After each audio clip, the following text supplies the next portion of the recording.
नमस्ते। हमारे साप्ताहिक कार्यक्रम प्रोफेसर अभय दुबे के साथ बातचीत में आपका स्वागत है। अभय भाई, बहुत सी चीजें हो रही हैं, मतलब विदेश नीति के हिसाब से विदेश में देश में आपदाएं आ रही हैं, बाढ़ आ गई है।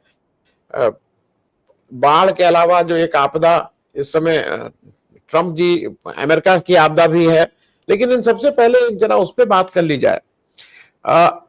बिहार में अभी एक मैं इसको मानूंगा कि इंडिया गठबंधन की एक बहुत अच्छी अधिकार यात्रा हुई, जिसमें ठीक से उन्होंने लोगों तक पहुंचे, अपनी बात कहे। अब कितना वो वोट में कन्वर्ट होगा ये अलग बात है, लेकिन लोगों तक कम से कम नेताओं ने पहुंचने की कोशिश की।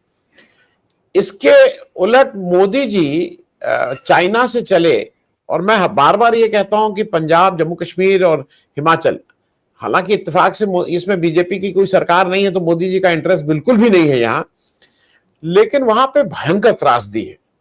और मोदी जी बजाय वहां जाने के, मोदी जी भाग के सबसे पहले आए बिहार, और बिहार में वही अपना पुराना विक्टिम कार्ड उन्होंने खेलने की कोशिश की कि गाली दी थी, फलाना दी थी।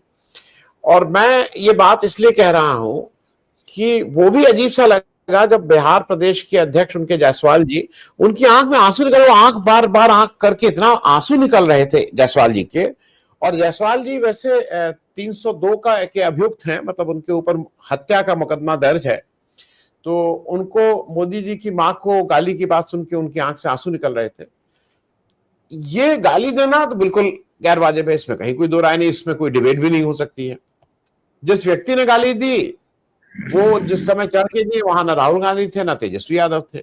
सड़क पे बहुत से लोग गाली देते हैं, लेकिन मोदी जी के पार्टी के राजा सिंह और जो, मतलब क्या, रेखा गुप्ता ने केजरीवाल जी के लिए जिस तरह की मां बहन की गालियां दी, मां की गाली दी है, वो तो रिकॉर्डेड है। मोदी जी एक बार भी अगर ये कहते ना कि भाई मेरे यहां भी कुछ लोग हैं, मैं उनको भी आगाह करता हूं और उनको भी माफी मांगनी चाहिए, तो लगता कि नहीं, बड़ा मॉरलिस्टिक प्लान है। मोदी जी का चक्कर यह है कि हमारे यहां से तो खूब गाली दो, खूब गाली दो, लेकिन मोदी जी को कोई कुछ ना कहे। मैं इसको जस्टिफाई नहीं कर रहा हूं, लेकिन मोदी जी जिस तरह से विक्टिम कार्ड खेल रहे हैं, बिहार की दो चीजें, बिहार का एसआईआर और बिहार में जो बेरोजगारी है उसको वो डाउन प्ले करना चाह रहे हैं, और वो मुद्दा बनाना चाह रहे हैं मां को गाली और ऑपरेशन सिंदूर। मैं इस पे एक जरा ओवरऑल आपकी टिप्पणी ले लूं। पहली बात तो यह है कि वो अमेरिका से आए तो बिहार नहीं गए, उन्होंने दिल्ली से ही ऑनलाइन कार्यक्रम संबोधित किया। चाइना से हाँ, वो चाइना से, चीन से आए तो वो बिहार नहीं गए, उन्होंने दिल्ली से आके एक ऑनलाइन कार्यक्रम उन्होंने संबोधित किया, जिसमें उन्होंने ये रोने धोने का ड्रामा किया। देखिए, विक्टिम कार्ड वो खेल पाता है थोड़ा बहुत ही सही जो विक्टिम होता है। मोदी जी तो विक्टिमाइज करने वालों में है दूसरों को।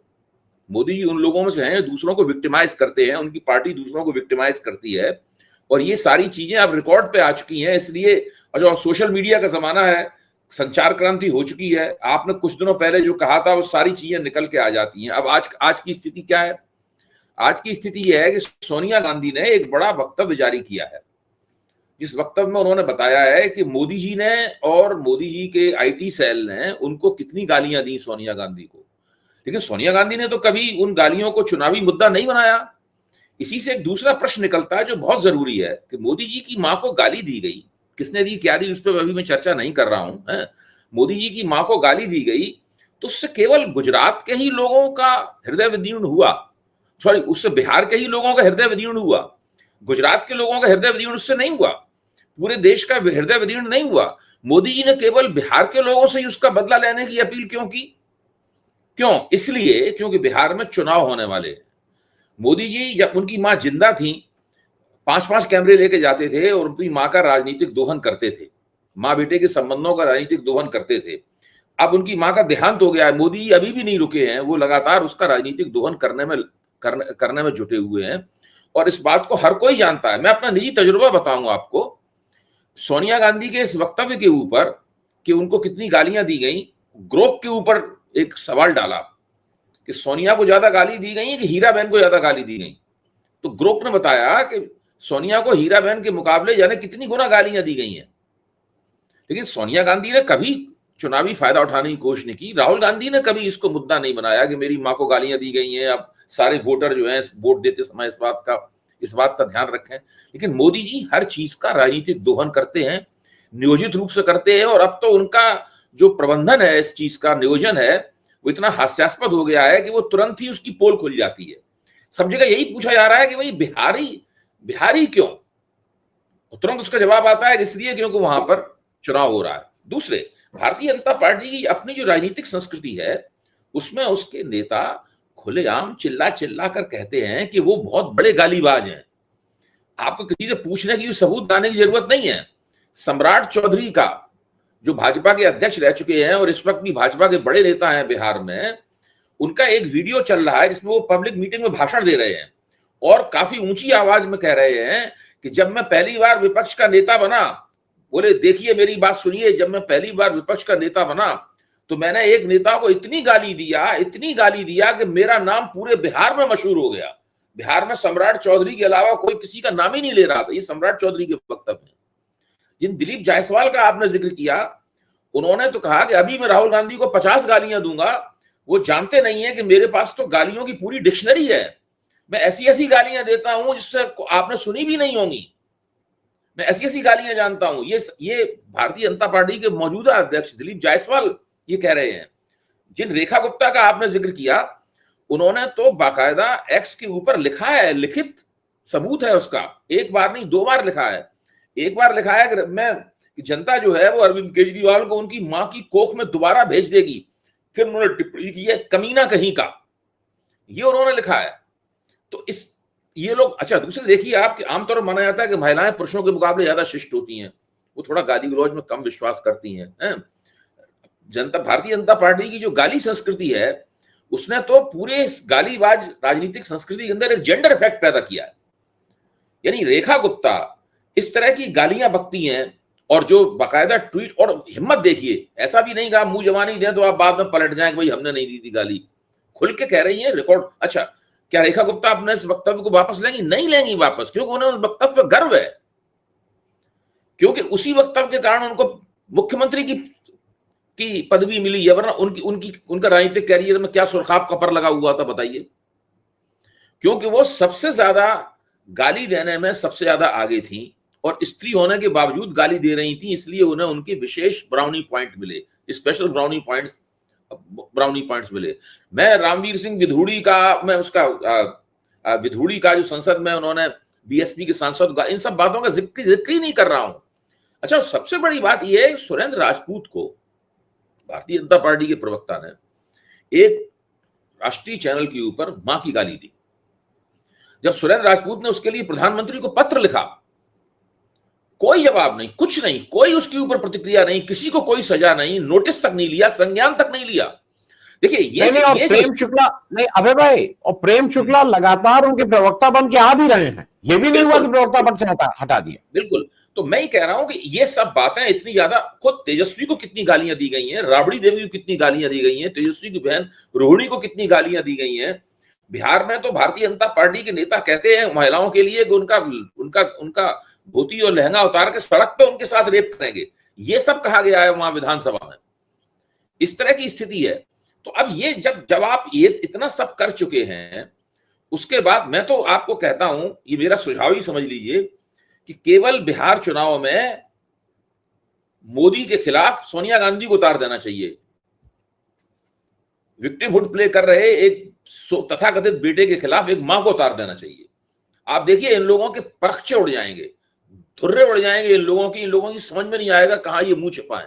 इतना जनता मार मारेगी, वोटर इतना मार मारेगा इनको, ये हालत हो जाएगी इनकी। तो ये गाली वाला बिल्कुल नहीं चलेगा। कर्नाटक में इन्होंने चलाने की कोशिश की थी, मुंह के बल गिरे थे। कर्नाटक में भी बताया था हमें बहुत गालियां दी जा रही हैं। कर्नाटक की जनता ने पूरी तरीके से ठुकरा दिया था। कुछ नहीं चलेगा इनका। देखिए बिहार में वोट पड़ेगा नीतीश भाजपा की, हमेशा नीतीश हाइफन भाजपा करके बोलता हूं, नीतीश भाजपा की सरकार के ऊपर वोट पड़ेगा, उन्होंने कैसा काम किया। और ये लोग बच नहीं सकते किसी कीमत पे। इस बार बिहार की राजनीति में ये पूरा प्रकरण, ये पूरा अध्याय जो चल रहा है नीतीश कुमार वाला, इसका अंत होना बिल्कुल तय है। जी, मैं अबे भाई एक छोटी टिप्पणी कर दूं और उसके बाद इसको बिहार से हम लोग थोड़ा बाहर निकल के चीन और अमेरिका की बात कर लें। मेरे हिसाब से अभी एसआईआर का फाइनल चैप्टर नहीं लिखा गया है। जिस दिन एसआईआर का फाइनल चैप्टर लिख दिया जाएगा, अगर वो पूरी तरह से विड्रॉ नहीं की गई, तो मेरी अपनी समझ ये कहती है कि अगर लोगों के नाम कटे रहेंगे और ये कटे हुए नाम, बिहार में छठ पूजा है 27 अक्टूबर को, वोट उसके बाद पड़ेंगे और छठ में जो लोग आएंगे और जिनके नाम कटे हुए हैं, उसका जो आप बोलते हैं ना स्पाइरल इफेक्ट होगा उसका। जब लोग घर आएंगे और उनके नाम कटे रहेंगे, छठ के बाद जब जाएंगे, इसका इफेक्ट होगा। अभी मेरे हिसाब से एसआईआर इनको कितना नुकसान करने जा रहा है, ये शायद अभी क्वांटिफाई या अभी हम सब लोगों के लिए भी समझना थोड़ा मुश्किल चीज है। मैं अब जरा एक चीज आपसे कर लूं। अभी भारत एससीओ की मीटिंग में गया और वहां और भी लोग थे, बड़े मोदी जी और उनकी बड़ी अच्छी फोटो आई। फोटो आप बहुत अच्छा था। एक फोटो ऐसी आई जिसमें एएनआई ने उसको म्यूट कर दिया था, लेकिन रशिया ने उसको जारी कर दिया, जहां पे मोदी जी बहुत अच्छे से मैंड्रीन भी समझ रहे हैं, रशियन भी समझ रहे हैं और खूब ठटा ठटा के हंस रहे हैं। अब अमेरिका पूरे दम से इनके वो आ गया है। अमेरिका ने बिल्कुल ये कहा है कि भाई ये मैं सबसे बड़ा कस्टमर हूं, आप चीन के साथ जाके आप डार्कर वो हो गए हैं और क्या क्या आपने, मतलब बिल्कुल वो लुटनिक जो है वो तो साफ साफ ये कह रहा है कि आप डिसाइड करिए आपको अमेरिका के साथ रहना है कि आपको चीन के साथ रहना है। मैं थोड़ा आपसे ये समझना चाह रहा हूं, ये भारत को एक तो कोई हो जाए, या तो आप अमेरिका के साथ चले जाइए, चीन, क्योंकि कभी आप भक्तों को अजीब सा कह रहे हैं, भक्तों को कहते हैं गाली दो। अब ट्रंप ने कल कह दिया कि मेरे दोस्त हैं, तो आपने कहा हाँ मेरे बहुत बड़े दोस्त हैं। अभी आप कैसे ले रहे हैं ये अमेरिका, चीन और भारत, ये तीन को, what way things are going? देखिए, भारत को ट्रंप की जो ज्यादतियां हैं और जो एक तरफा रवैया ट्रंप का है, जिसको आप कह सकते हैं ग्लोबल गुंडागर्दी भी कह सकते हैं, आर्थिक गुंडागर्दी भी कह सकते हैं, दादागिरी कह सकते हैं, उसके खिलाफ जम के खड़ा होना चाहिए था और ट्रंप से कहना चाहिए था कि हम अमेरिका से संबंध अच्छे रखना चाहते हैं, लेकिन वो एक तरफा नहीं हो सकता है कि हम अच्छे संबंध रखना चाहें और आप लगातार हमको जो है ना वो दबाते रहें। ऐसा करने की बजाय इन्होंने जो रास्ता अपनाया, वो रास्ता इनके लिए दोहरा नुकसानदेह है। ये चीन के साथ चले गए, जो इनका घोषित शत्रु है। मतलब चीन की भारत के साथ जो शत्रुता है वो कोई छिपी हुई बात नहीं है। आप भारत की जनता के एक बिल्कुल अनपढ़ व्यक्ति, झुग्गी झोपड़ी में रहने वाले व्यक्ति या गांव में रहने वाले किसान से पूछिए कि भारत के दो शत्रु कौन से हैं, तो सीधी सीधी कहेगा चीन और पाकिस्तान।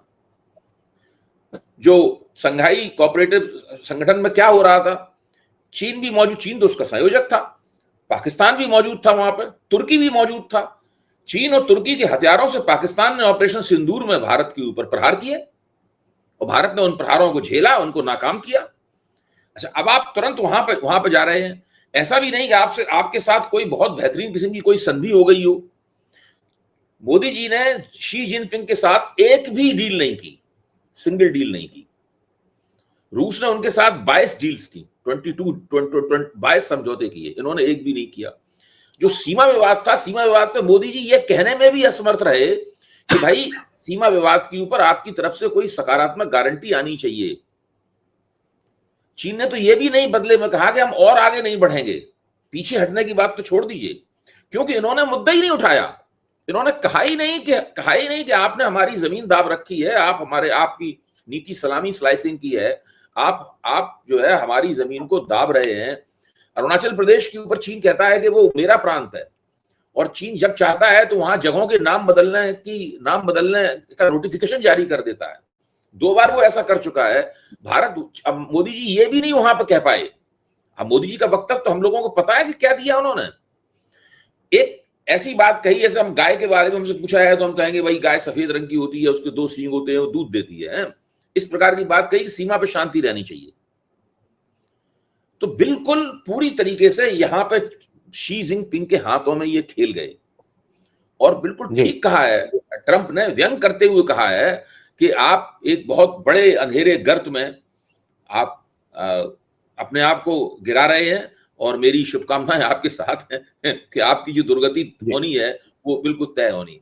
अच्छा, चीन, इसलिए मैं बार बार कहता हूं कि भारत और चीन के संबंध परस्पर विश्वास पर आधारित नहीं है। उनके संबंध परस्पर विश्वास पर आधारित है। अविश्वास में पहले भी कह चुका हूं पब्लिक इंडिया के मंच पर, और इस बात को बार बार कहा जाना चाहिए, इन्होंने अपनी बहुत बुरी स्थिति कर ली है इनकी। अब स्थिति क्या है कि ये क्वाड के मेंबर भी हैं। अच्छा, क्वाड जो है ना वो एंटी चाइना है। अच्छा, इसलिए ये जो इनको निमंत्रण मिला था, ये मैंने तस्दीक की, परेड का जो 3 तारीख को होनी थी, तो ये परेड में इसलिए नहीं इन्होंने भाग लिया ताकि हम क्वाड के मेंबर्स ने मना कर दिया था उस परेड में भाग लेने से, इसलिए उनको बुलाया भी गया। क्वाड का ऑस्ट्रेलिया वगैरह कोई गए नहीं उसके अंदर, उसमें है। तो अभी क्वाड के मेंबर भी हैं, क्वाड एंटी चाइना है, तो एक साथ ये कई तरह के सूप पी रहे हैं, कई तरह के खाने में इनकी उंगलियां हैं। ये अमेरिका के साथ भी संबंध नहीं बिगाड़ना चाहते हैं, इसलिए कभी नाम लेकर ट्रंप की और अमेरिका की आलोचना नहीं करते हैं। ये चीन के साथ भी खड़े हो गए हैं और ये क्वाड के साथ भी खड़े हुए हैं। ये स्थिति बताती है, आज कांति वाजपेयी ने बहुत अच्छा लिखा है।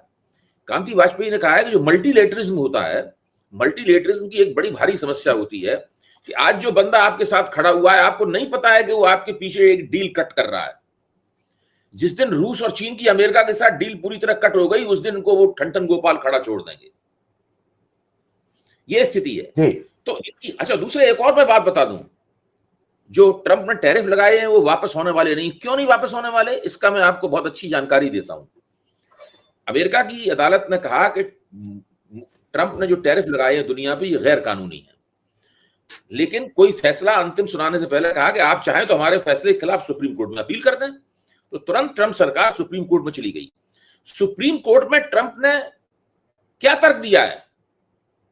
सुप्रीम कोर्ट में ट्रंप ने तर्क दिया है कि चूंकि भारत रूस के साथ में वो तेल खरीद रहा है, इसलिए अमेरिका के लिए सिक्योरिटी संबंधी इमरजेंसी सिचुएशन क्रिएट हो गई है। खासतौर से भारत का उदाहरण दिया है। उस इमरजेंसी सिचुएशन क्रिएट होने के कारण राष्ट्रपति के लिए जरूरी है कि वो अपनी इमरजेंसी पावर्स का सहारा लेकर बड़े बड़े टैरिफ लगाएं दुनिया में। यानी भारत और रूस के तेल व्यापार का ही सहारा लेकर ट्रंप वहां पे अपनी इमरजेंसी पावर को इन्वोक करने का पूरा तर्क विकसित कर रहे हैं। इसका मतलब यह है कि सुप्रीम कोर्ट में जब तक मुकदमा चलता रहेगा, तब तक ट्रंप भारत के खिलाफ जो टैरिफ लगाए हैं उनको किसी कीमत पे नहीं हटाएंगे, क्योंकि ट्रंप खुद ये तर्क देके उन्होंने उस तर्क के साथ उन्होंने अपने आप को बांध लिया है। तो भारत और अमेरिका के जो वाणिज्यिक संबंध हैं, उनका भविष्य निश्चित रूप से अंधकारमय है। अब एक और सवाल इसमें उठता है, क्या भारतीय निर्यातक जो हैं वो भारत सरकार की मदद से काफी फुर्ती और चपलता के साथ में कोई दूसरा बाजार तलाश कर लेंगे? क्या हम एक फ्लाईओवर के नीचे भुट्टा बेच रहे थे, वहां हमारा भुट्टा नहीं बिक रहा है, तो हम अपना ठेला दूसरे फ्लाईओवर के नीचे ले जाएंगे तो वहां मिल जाएंगे भुट्टा खाने वाले? ऐसे नहीं होता है ग्लोबल व्यापार। ग्लोबल व्यापार आयात निर्यात नहीं होता, तो सप्लाई चेन फिक्स करनी पड़ती है, आपके एजेंट्स बनाने पड़ते हैं, कंपनियां होती हैं, बहुत कुछ होता है उसके अंदर। भारत को नए आयातक जो इनके निर्यातित माल को खरीदने के लिए तैयार हों, उस बाजार को हासिल करने के लिए इनको कम से कम 6 महीने से लेकर 1 साल लगेगा। तब तक इनकी अर्थव्यवस्था बिल्कुल बुरी तरीके से, सारे जो एक्सपोर्ट लॉबी इनसे बुरी तरीके से नाराज हो जाएगी। जी अबे भाई, मैं 2 चीजें और कर दूं स्पष्ट, क्योंकि दर्शकों को भी समझ में आ जाए। भारत ने जो स्टैंड ऑफिशियल लिया हुआ है कि हम रशिया से तेल क्यों खरीद रहे हैं, वो आज पेपर में है। India has categorically rejected the US charge of funding the Russian war machine and says it has bought oil to cushion its citizens from the inflationary impact of rising energy prices. वहां झूठ बोल रहे हैं कि हम अपने लोगों को सस्ता पेट्रोल देने के लिए ये खरीद रहे हैं, और ये इसी पे उसने कहा है कि आप बिल्कुल सस्ता पेट्रोल नहीं, आप अपने कुछ लोगों को माल बनवाने के लिए काम कर रहे हैं। एक और दूसरा भी मैं कर दूं, एक साथ दोनों का वो दे दीजिएगा। ये अजीब सी चीज मुझे लगी, यहां पे आके लोग पीठ ठोक रहे हैं कि देखिए पहलगाम को एससीओ डिक्लेरेशन में आ गया कीजिए। पहलगाम की भर्त्सना पाकिस्तान कर रहा है कि पहलगाम गलत था, मतलब ये कुछ इसी तरह से हुआ, वो भी एससीओ डिक्लेरेशन में आ गया। जी जो जाफर एक्सप्रेस पे जो पाकिस्तान के अलगाववादियों ने अटैक किया था, वो भी तो आ गया, जिसमें पाकिस्तान कहता है कि भारत उसमें शामिल है। अच्छा, अब एनर्जी प्राइसेस पे थोड़ी बातचीत हो जाए, वो बहुत जरूरी है। ये कह रहे हैं कि एनर्जी प्राइसेस का इन्फ्लेशनरी इंपैक्ट ना पड़े। इन्होंने अभी बहुत ज्यादा ड्रामा किया कि जीएसटी हमने 2.0 निकाल दिया है, जीएसटी, और हमने अमुक अमुक चीजें सस्ती कर दी हैं। अच्छा, मैं कल के अखबार पढ़ रहा था, मैंने थोड़ा बारीकी से पढ़ा तो मैं हैरत में रह गया। क्या किया इन्होंने कोयले के ऊपर जो कम जीएसटी लगता था, कोयला जो एनर्जी का, इंडस्ट्रियल एनर्जी का बहुत बड़ा स्रोत है, बहुत बड़ा स्रोत है, थोड़ा बहुत नहीं, कोयले के ऊपर जो जीएसटी लगता था उसको बढ़ा के 18% कर दिया है, 12 से। कोयला अब और महंगा हो जाएगा। कोयला महंगा होने से औद्योगिक उत्पादन महंगा होगा, बिजली महंगी होगी, बिजली बिजली महंगी होगी, लोगों के बिजली के बिल बढ़ जाएंगे, लागत बढ़ जाएगी इन चीजों की। बिजली महंगी होगी तो हर चीज महंगी होगी। दूसरे, राज्य, आपने जो जीएसटी 2.0 निकाला है उसकी वजह से राज्यों को 7,000 करोड़ रुपए की आमदनी का नुकसान हो रहा है। हर राज्य इस नुकसान की भरपाई करने के लिए अपने अपने यहां पर पेट्रोल और डीजल की कीमतें बढ़ाएगा। वो तरह तरह की सेस लगाएंगे, तरह तरह की ड्यूटीज लगाएंगे ताकि उसकी कीमत एक सीमा तक उसकी भरपाई हो सके। तो सारे देश के अंदर जो ऊर्जा के दाम हैं, कोयला हो चाहे पेट्रोल हो चाहे डीजल हो, ऊर्जा के दाम जो हैं वो बड़े पैमाने पर बढ़ जाएंगे, और उससे भारत में जो उत्पादन की लागत है उसके ऊपर असर पड़ेगा, मुद्रास्फीति बढ़ेगी, चीजें और महंगी होंगी, और आप 2-3 महीने के अंदर ही अंदर देखिए किस तरह की प्रलयंकारी किस्म की आर्थिक स्थिति भारत में आती है। जी जी जी। मैं अबे भाई एक उस पर भी बात करना इसलिए आवश्यक है क्योंकि लगता है छोटा राज्य है, इसलिए नहीं। मणिपुर पे ये हो रहा है कि मोदी जी 13 सितंबर को मणिपुर जा रहे हैं, और उससे पहले बहुत था कि यहाँ सब, आज ही के पेपर में है कि नहीं, ना इनका जो भी ये उनको दे रहे हैं कि आपका ऐसे ऐसे करेंगे, उसमें ना कुकीज खुश हैं ना माइतीज खुश हैं, नंबर 1। नंबर 2, मैं ये भी बता दूं कि मणिपुर जब भी मोदी जी जिस भी कारण से जा रहे हैं या जैसे भी जा रहे हैं, मणिपुर की समस्या का कोई समाधान अभी तक नहीं है, और ये इसलिए जा रहे हैं, जैसा कहा जा रहा है कि इनके ऊपर अमेरिका और उस कैथोलिक उसका प्रेशर है कि आप वहां जाके इसको सॉर्ट आउट कीजिए। इनको उस वेस्टर्न वर्ल्ड का प्रेशर है जिसकी वजह से ये वहां जा रहे हैं। इस तरह की भी बातें आ रही हैं। अबे भाई देखिए, मणिपुर की समस्या तो राष्ट्रीय स्वयंसेवक संघ की जो नीति है उसके मुताबिक तैयार की गई है। मणिपुर की समस्या इन सब लोगों ने मिलकर तैयार की है समस्या। ये मणिपुर को एक नमूना बनाना चाहते थे कि जो अल्पसंख्यक समुदाय हैं, उन अल्पसंख्यक समुदायों को ये मैसेज देना चाहते थे। वो पूरे नॉर्थ ईस्ट के लिए मैसेज है, पूरे देश के लिए मैसेज है कि जिस तरह कांग्रेस आपको थोड़ा बहुत किड ग्लव जो ट्रीटमेंट देती थी, थोड़ा बहुत मीठा और नरम स्पर्श देती थी, वो हम नहीं देंगे। हम आपको बुरी तरह ठोकेंगे चाहे कुछ हो जाए। और इनके इसी एजेंडे को जो वीरेंद्र सिंह थे मणिपुर के मुख्यमंत्री, इसी एजेंडे को लागू कर रहे थे।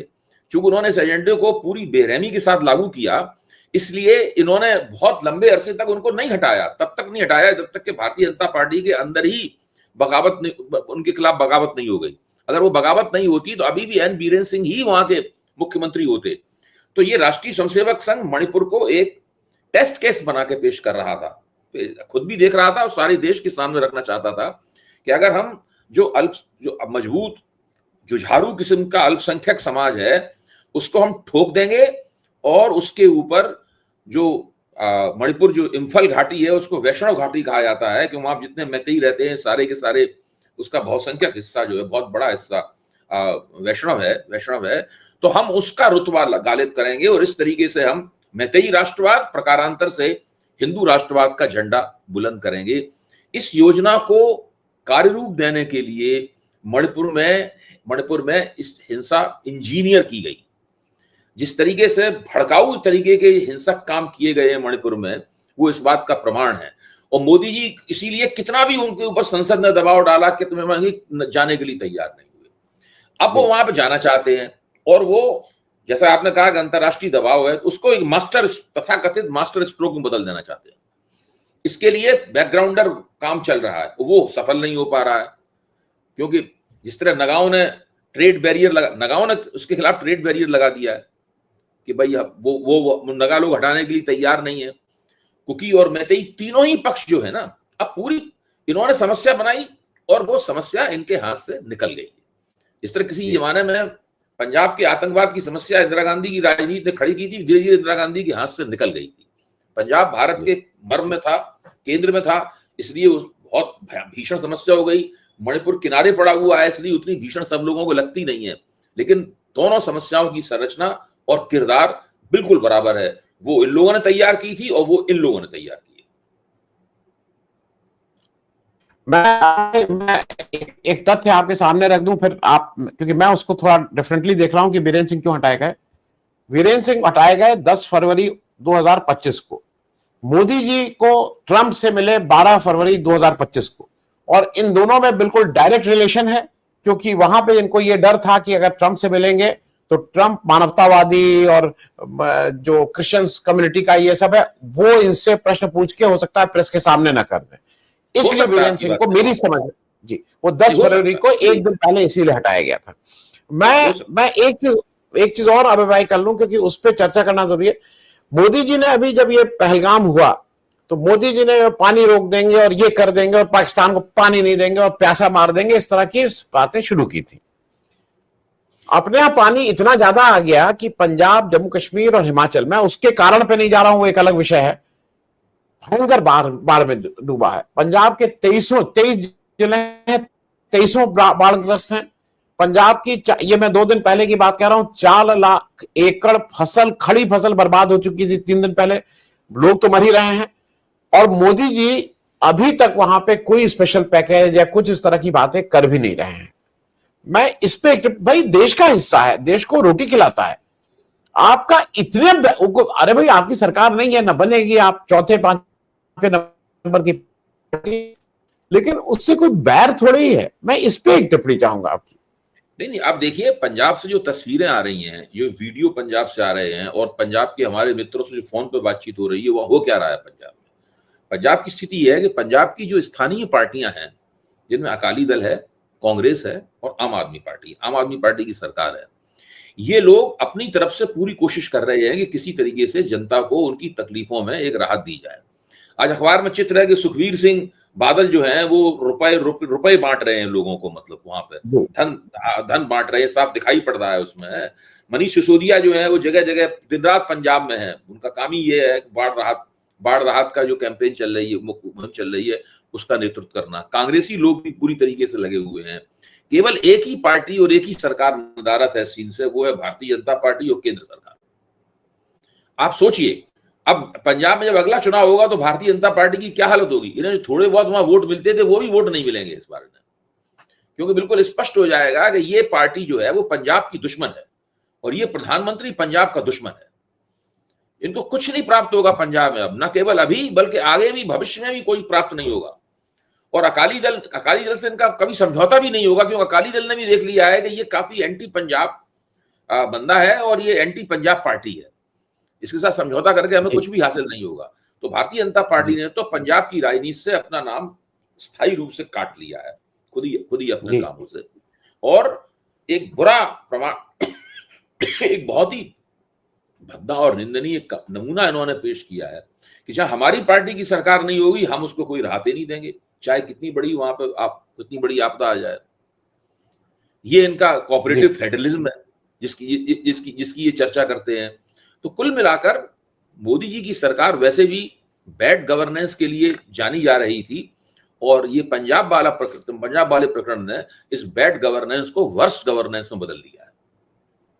जी, मैं अब एक अंतिम टिप्पणी, मेरा, क्योंकि वो मेरे मन में था, मुरली मनोहर जोशी जी ने अभी एक आरएसएस के प्रशिक्षण शिविर में 70 स्लाइड के साथ मोदी जी की आर्थिक नीति की पर कच्चे उड़ा दिए हैं, और उन्होंने कहा ये सब झूठी बातें करके कि हम तीसरी इकॉनमी हो गए, आपके पास $2800 का पर कैपिटा इनकम, जापान जिसको आप कह रहे हैं हमने पीछे ढकेल दिया, वो $33,000 का पर कैपिटा इनकम, सारी चीजों पे उन्होंने इनके मैं इस पे, और वहां पे भागवत भी थे, होसबले भी थे।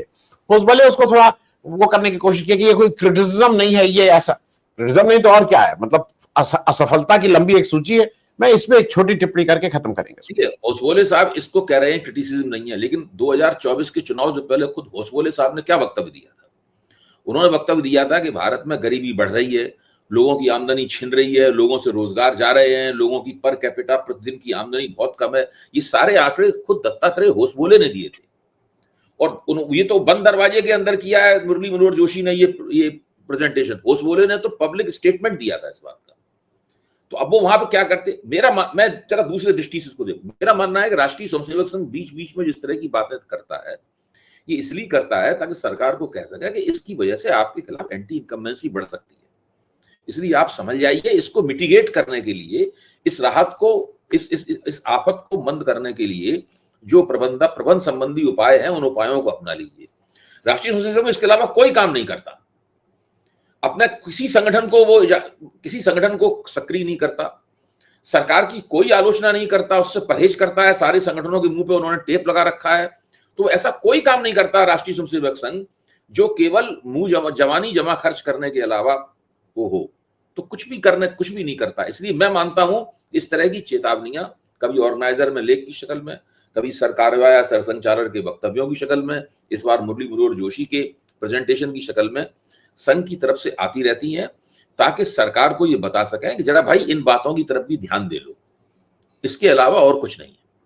जी जी, बहुत बहुत धन्यवाद अभय भाई बातचीत करने के लिए, थैंक यू सो मच। और एक चेहरा और नजर आ गया है मुझे लगता है कि आरएसएस का, और वो ये है कि अब आरएसएस खुलेआम झूठ भी बोलने लगा है। ये उसने बीजेपी से सीख लिया है। पहले इतना खुलेआम झूठ नहीं बोलता था, तो बातें करता था, खुलेआम झूठ भी बोलना। आप चर्चा में भाग लेने के लिए बहुत बहुत धन्यवाद, थैंक यू सो मच अभय भाई।